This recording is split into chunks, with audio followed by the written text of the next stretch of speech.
Congressman Jim Langevin, Democrat of District 2 here in Rhode Island, thank you so much for joining me. I first just want to ask, tell me why the people of Rhode Island's 2nd Congressional District should re-elect you to an 11th term in the House. Well, thanks for having me on the program today and giving me a few minutes to talk to you and your viewers. It's been the honor and the privilege of my life to represent the people of Rhode Island's 2nd Congressional District now for these past many years. And I'm going for the voters to ask for their support once again. I believe that the leadership that I've provided, the experience, and the way that I've been able to deliver for the people of Rhode Island, whether it's during this time of the COVID pandemic or the many important issues I've worked on, whether it's national security and things like creating jobs at Electric Boat, where we build the finest nuclear submarines in the world, or the focus I've had on career technical education or job training for make sure that our young people have the skills they need to do the jobs of the 21st century, or the focus we've had on healthcare, whether it's fighting to create and sustain the Affordable Care Act, fighting to lower the cost of prescription drugs, and so many other important issues that have a real important impact on the lives of the people of Rhode Island. I've been proud to lead on these issues and be as responsive as possible to the people of the 2nd Congressional District. And I'd like to ask the voters once again for their support, and I'd be honored to have their trust and their vote on November 3rd once again. One of the biggest issues going on in Congress, or the two big issues going on in Congress right now, are the Supreme Court confirmation and then also the stimulus discussions. Democrats have been very critical of the Republicans in the Senate for hurrying through the Supreme Court confirmation before the election. And in fact, some are calling for Congress to add additional seats to the Supreme Court. This is known as court packing. Is that something that you would support? Well, first of all, as a member of the House, we don't have a role in Supreme Court nominations. I have been very disappointed in how the appointee that President Trump has put forward in Coney Barrett has been certainly the focus right now, and how it's been being rushed through the Congress, and the confirmation process has been rushed. Back years ago, when President Obama had 11 months to go in his term, and he had made a nomination to the Supreme Court, Mitch McConnell said they weren't even going to take it up in the election year, and yet, here, when Republicans are in charge, they were able to get a Supreme Court nominee both nominated and going through the process with just weeks to go before an election. I think the American people have a voice in this process. They should have a vote in this process, and we should have waited till election day. So, but to answer your question, I don't think it's appropriate right now to speculate on what might happen after the election. I hope that Joe Biden is going to be the next president of the United States, and I believe that he and the Senate will handle the next steps appropriately about what we do with the Supreme Court. But hopefully down the road, when it is Joe Biden's turn to be the president and to have the opportunity to nominate someone to the court, I hope it will be someone that would bring balance to the court and be a moderate justice. But in terms of court packing, which has been the response from some, from some who agree with you that the Republicans should have waited until after the election to handle the Supreme Court nominee, some people say, well, then we should add more seats to the court. There should be more than 9 members on the court. Do you support that?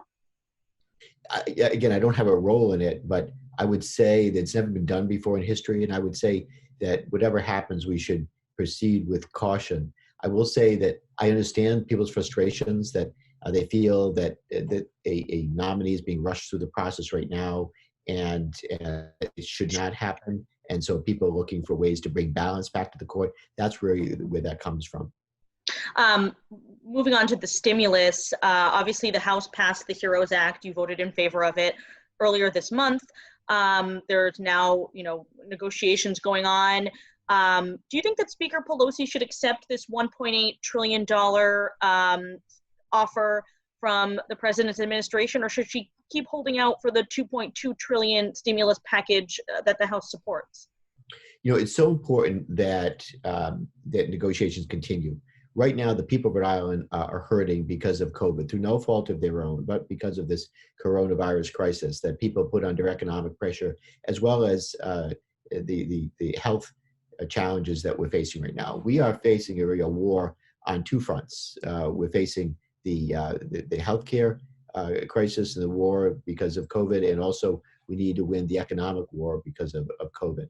So I was proud to join with the delegation and bringing back significant resources to our state. The CARES Act providing over $1.2 billion to the people of Rhode Island. That provided direct support for direct stimulus payments, the $1,200 payments, the additional support there for the unemployed, again, through no fault of their own. And then the PPP program that put funds right in the hands of our businesses to help them to keep their workforce intact, to help pay their rent or their mortgage or utilities, so that businesses could weather this storm and get through this rough patch that we're facing, and until we can get through the other side. So I believe that negotiations need to continue. The House, of course, did pass the HEROES Act back in May that would have provided over $3.2 billion in additional funds. The Republicans weren't willing to go that far, but both sides have compromised, negotiated. Since then, we've come much closer. I hope that we can find a compromise, meet in the middle, because the people of Rhode Island and people across this country, working families, really need the help right now. If the speaker were to accept this current offer from the president's administration, it would get those $1,200 checks out to Rhode Islanders a little bit sooner. I know that she's holding out, and the Democrats are holding out right now because they want aid for states and cities to be in the stimulus. Should you pass something now and then try to get more later? Yeah, it's the problem. But doing this piecemeal, you might get some, but not other things. No, I would say that we're so close in a negotiated package. And I do believe that aid to states, municipalities that are hemorrhaging red ink right now is so important, because if we don't get additional state aid for states and municipalities, it's going to be in layoffs and frontline workers like police, fire, teachers, perhaps. And I don't want to see that happen. So the package that we're trying to negotiate is going to meet a number of important needs. Again, more stimulus direct to individuals, help for the unemployed, more support for our small businesses that are struggling to keep their heads above water right now. And yes, there'd be funds for states and municipalities. I'm still hopeful that we're going to get some type of a negotiated deal. And I believe that the two sides just need to continue to work hard. We've got to come up with a compromise. Aside from COVID relief, if you're reelected, what would be your top priority in terms of legislation that you would introduce? Well, again, right now, all hands on deck. We're focused on helping the people of Rhode Island, the people of our country, confront and deal with this COVID healthcare crisis that we're facing. We need to win this war on two fronts: winning the health war by developing a vaccine and antivirals, and making sure that our frontline healthcare workers have the PPE to keep themselves, the protective equipment to keep themselves safe and healthy. But also, we need to win this war on the economic front to make sure that people can pay their bills, keep their heads above water, and we can help our small businesses to survive, so that when we get through the other side, that we're able to reopen and get our economy back up and running. And so we have to win both. That is job one right now. That's my primary focus. There are other important issues. Obviously, we want to continue to support robust job growth, and whether it's through career and technical education or other job opportunities, I'm going to be laser focused on that. Healthcare is so important. Right now, we're in danger potentially of the Affordable Care Act being ruled unconstitutional. And that's what the big concern is of the current Supreme Court nominee, that would be a vote to overturn the Affordable Care Act, ruling unconstitutional. That would be disastrous, especially for people with pre-existing conditions, people like myself, by the way, that would be very difficult or expensive if they could even get health insurance. And so healthcare, and of course the high cost of prescription drugs, among the other issues. But I could go on and on. There's so many issues on our plate right now in Congress. Cybersecurity, of course, is another one that I spend a lot of time on. But I'm ready to continue to work hard for the people of Rhode Island and continue this fight to make sure that that everyone stays healthy, stays safe. And I'd be honored to have their support once again. I want to ask you to address a couple of the criticisms that the Republican candidate Bob Lancia has levied on you as he challenges you for your seat. One of his arguments is that you've just been in the House too long for 20 years. He called the start of his campaign your retirement tour. He also argues that you haven't gotten enough bills passed for all the years that you've been in the House. So could you address that criticism? Well, I would say that experience and leadership matters. The people of Rhode Island have placed their trust in me time and time again.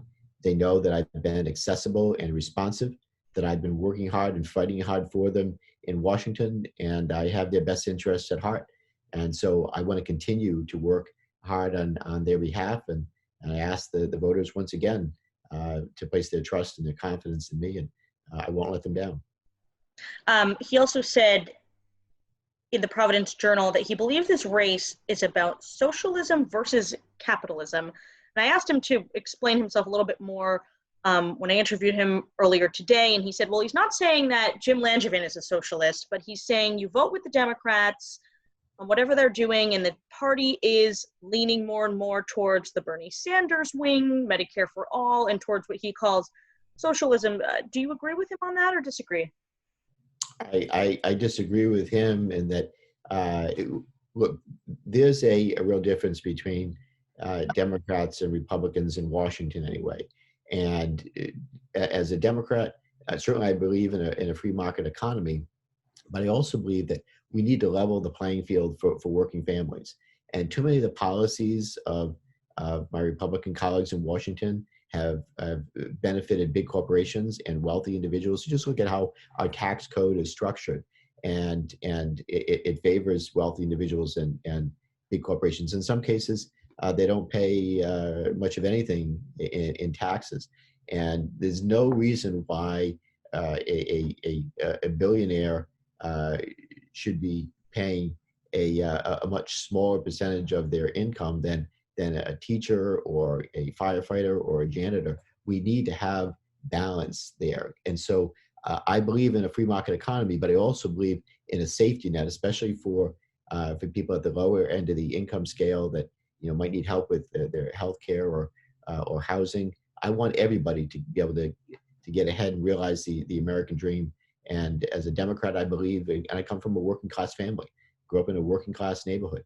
And my dad was a blue collar worker for most of his life, and my mom held jobs in the workforce that she did were important to our family. That my mom and dad put food on the table, kept a roof over our heads. But I know that working families struggle every day, and that's why I go to Washington every day, motivated to see how we can level the playing field and make their lives better. Would you say you lean towards the Democratic Socialist end of the party, or are you somewhere in the middle? How would you describe your philosophy? I've always viewed myself as a moderate. I think that's just so important to be able to find common ground, Sue, that I will work with anyone, whether it's Democrat or Republican. Certainly, I believe in the values of fighting for working families, and yet we also have to work across the aisle in bipartisan challenges that our country faces. So again, I'm proud to be a Democrat and fight for a working families agenda. But again, I also believe that we have to try to find common ground to make this all work for everyone. How do you think Governor Raimondo is handling the coronavirus pandemic here in Rhode Island? Yeah, I was just on the phone with Governor Raimondo the other day, and I told her on the phone, I complimented her on the job that she's doing and helping to lead the state through this crisis. I said to her then, and I'll say it again, that this is not something that you can be trained for, and being thrown out there and having to lead the state and through a crisis like that. And I think she's done an exceptional job, and I applaud Governor Raimondo. We've been in frequent contact, and of course we're doing everything we can as part of this Rhode Island's congressional delegation to bring back the federal resources to Rhode Island to make sure that the state and the people of Rhode Island have what they need to get through this healthcare and economic crisis. And I believe we are going to get through it. We're going to do it together. And how do you think President Trump has handled the pandemic, including his own experience contracting the virus? I have to say it's been disappointing that we've had such a disjointed response, and it's really been poor leadership, unfortunately, just by way of not following public health guidance. He has some of the best experts that he could draw upon for their advice, but he doesn't take or listen to their advice very often. It's so important that we follow CDC guidelines of wearing a mask in public, social distancing, frequent hand washing, and the president for the longest time has really refused to model that behavior or say and demonstrate that we should be wearing masks. And he's held the big crowds of people that aren't wearing masks. That somehow wearing masks has become politicized.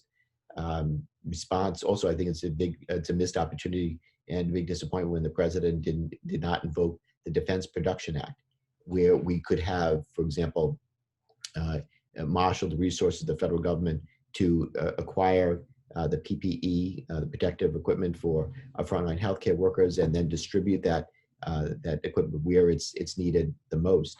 So I don't unfortunately support the way that the president has handled the response. It's been disappointing. The president got coronavirus. He appears to have now recovered, but he's gotten a lot of flack for holding rallies pretty soon after he got out of the hospital, without a mask. But on the flip side, this is obviously not as large of an example, but Joe Biden was in the room with him at that debate. They didn't have masks on. They were far apart, but he went out and he was campaigning in person on the campaign trail right after that debate when he may have been exposed to the president. As of today, October 15th, Joe Biden has not contracted coronavirus. But I'm wondering what you make of that. Should Vice President Biden have taken a step back and gone virtual for a few days on his campaign? We now know they are a couple staffers on the campaign as of today that have contracted the virus. So Joe Biden has practiced CDC guidance of wearing a mask and social distancing.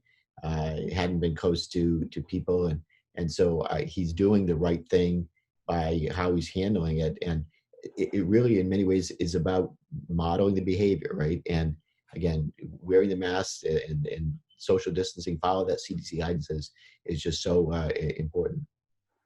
I have 3 rapid fire questions that I asked your opponent. I'm sure we've asked you these before, but I just want you to answer in a couple words. Are you pro-life or pro-choice? I'm pro-life, though I recognize that many people have different views about this. And I've focused on trying to reduce unwanted pregnancies. I believe in sex education, use of contraception, and trying to find ways we can reduce unwanted pregnancies. I think that's the best way we can find common ground to prevent abortions from happening in the first place. Do you support legalizing recreational marijuana?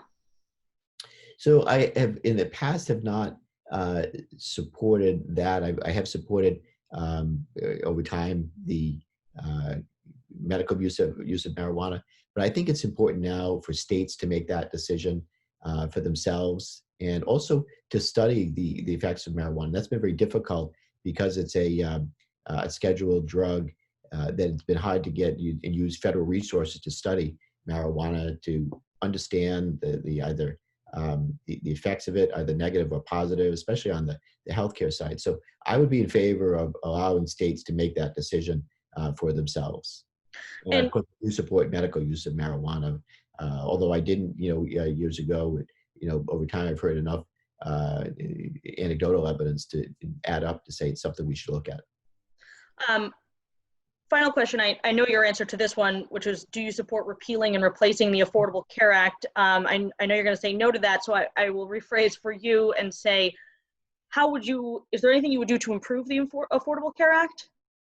Yeah, first of all, I continue to make sure that people with pre-existing conditions are protected under the Affordable Care Act. I am troubled by what the administration and President Trump are trying to do, and the Republicans are trying to get it overturned in the courts. But I want to continue to strengthen the Affordable Care Act, and I'd like to see a public option added in every state in the country. That would make sure that there's competition, so that to private plans. And so if a public option offering a better plan at a lower cost, people would migrate toward that, and we'd ensure that there's the best plans available at the lowest cost, and make sure that the most number of people are covered. I know that the Affordable Care Act was not a perfect law, but it brought us a long way toward the addressing and dealing with the trend that we were seeing before the Affordable Care Act passed, where insurance was becoming more and more expensive. and more and more people were either losing their health insurance, or if they had it, they were struggling to keep it. The Affordable Care Act changed that trajectory to help lower the cost of health care and making sure that we were covering millions more people than what we were covering. But there's still work to be done. That's probably one of the biggest disappointments of my time in Congress, that Republicans have not joined with Democrats to try to improve the Affordable Care Act, fix the problems with it. Again, it wasn't perfect, but fix it, make it stronger, and level off and bring down our healthcare costs and get more and more people covered. That's why I want to continue to fight in Congress for things like affordable healthcare. And finally, I just want to ask you, how has campaigning been in the pandemic? Has it been vastly different for you? Are you going door to door? Is it mostly virtual? How are you connecting with the voters? Yeah, the campaign has transitioned to mostly virtual campaigning and digital campaigning. So, and using the media, of course, whether it's ads or public events. But I'm finding ways to engage with voters, numerous Zoom calls a day and every week, and interviews by remotely. I have done some public events. I was at the State House, and there was an Armenian rally because of the attacks in Nagorno-Karabakh, and so the Armenian community is very hurting, and they had a rally at the State House that I attended. Everybody was social distance, and most everyone had a mask that I saw. I did a press conference yesterday with Secretary of State Nellie Gorbea talking about the first day for in-person voting, early voting. So I encourage people to go out there and vote early if they would like to, or vote by mail, or vote on Election Day on November 3rd. It's important to have their voice, everyone have their voice and their vote heard. But we've been adapting. As much as I would like to be, back to normal like everyone else, as we all would, we have to really be careful right now, not let your guard down. It's so easy to get complacent right now. Everybody has COVID burnout, if you will, and being stuck at home and not being able to go out to the restaurants and public events. I mean, think of all the wonderful things we have, the festivals or parades that we have in Rhode Island. We every year, every month, there's usually something interesting to do, and we haven't been able to do those things. But it's just so important that people not let their guard down right now. It's easy to get complacent, but we've got to get through this, and we will, and we want to do it safely and it's being as healthy as possible. Congressman Jim Langevin, Democrat running for re-election for the 2nd Congressional District here in Rhode Island. Thank you so much for taking the time. Thank you.